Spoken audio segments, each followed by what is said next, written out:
Hello, parents.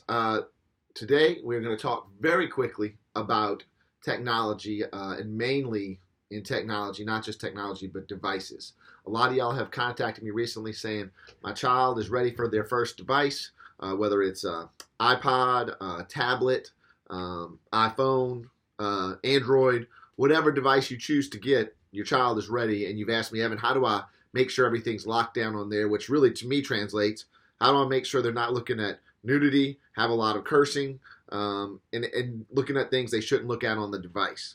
And so, luckily for you parents, the majority of people, and because of the way things are now, just simply use the parental controls that are built into the unit. So some of you have asked, what do I need to purchase? What software? Probably nothing. You're probably good to go with just parental controlling the unit you have in the proper way. And I'm going to include some links below on different devices and how to activate the parental controls and make sure that works well for you.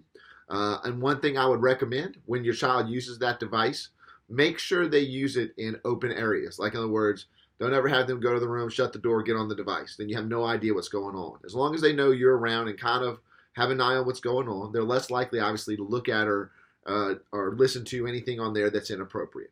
The other thing I suggest, have them sign a device contract, just like you sign a cell phone contract. Clearly define in there how much you want your child to use it. Some parents go, hey, you can just use your device on the weekend. Some parents go, hey, you can use it an hour a day. But figure out what you want that to be, and on that, explain that kid signs that, you sign that it's your device, not theirs, and that at any time, if they break that contract, you can take that back from them. That's a great tool that parents use and use effectively. That way the kid is using it in the proper way that you want to see them use that. And so the other thing that I would recommend is to make sure that at night they bring that and they charge that up in your room.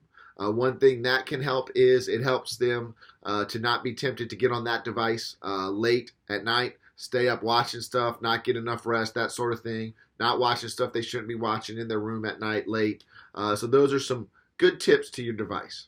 Now below you'll see all the links to different devices. If you have any specific questions about a device, feel free to let me know by call me 864-617-3181 or email me evanbdixon@yahoo.com.